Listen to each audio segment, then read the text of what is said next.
Yo, what it do, everybody? It's your boy Zabuu here, and we are going to be talking about Game of the Year today.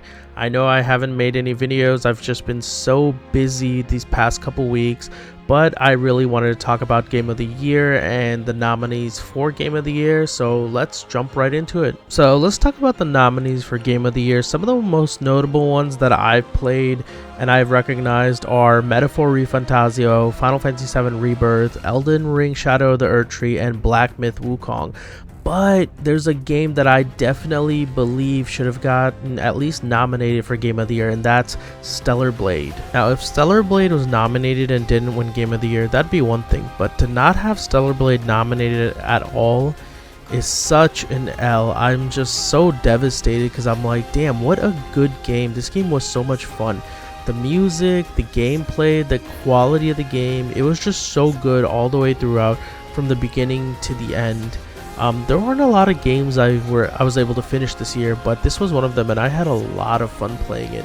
This is exactly what I expected from like a new IP, a new game, and it delivered. It created the world for Stellar Blade perfectly, and I'm so excited to see what more we have in store.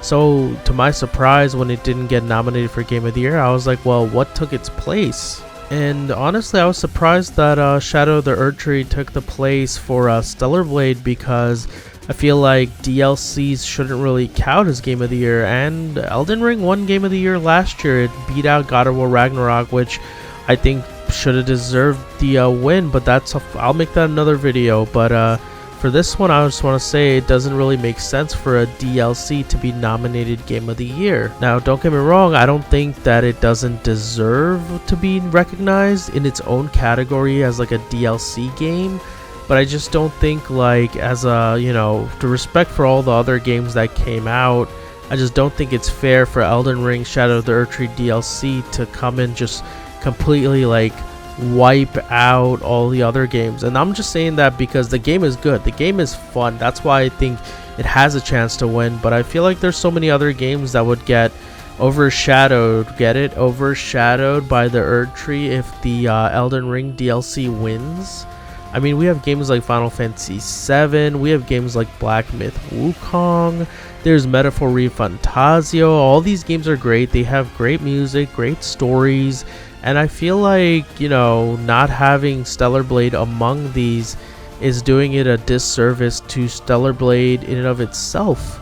So in my opinion, Shadow of the Erdtree being nominated for Game of the Year kind of blurs the line between what is a DLC and what is a full video game. So Shadow of the Erdtree's nomination means we'll have more DLCs for Game of the Year next year, and if it wins Game of the Year, then does that make it a whole game automatically? Like, you don't need a precursor to Shadow of the Erdtree to have fun or play that game, or even context from the previous game? I don't know, there's just some thoughts. Some people say, hey, this could increase competition and we might even get better games because no one wants a DLC to win Game of the Year. This might inspire people to make better games. I honestly don't know, but I feel like at the end of the day, the players are the one that's going to get gypped if this doesn't turn out right. All in all, I feel like Stellar Blade should have gotten that nomination because, hey, it's an amazing game and they did a really good job for their first game for Shiftup. Let me know what you think in the comments below. What games do you want for Game of the Year? Do you believe that Shadow of the Erdtree should have been nominated? Like, comment, subscribe, and I will catch you guys later. Peace out. Zabuu out.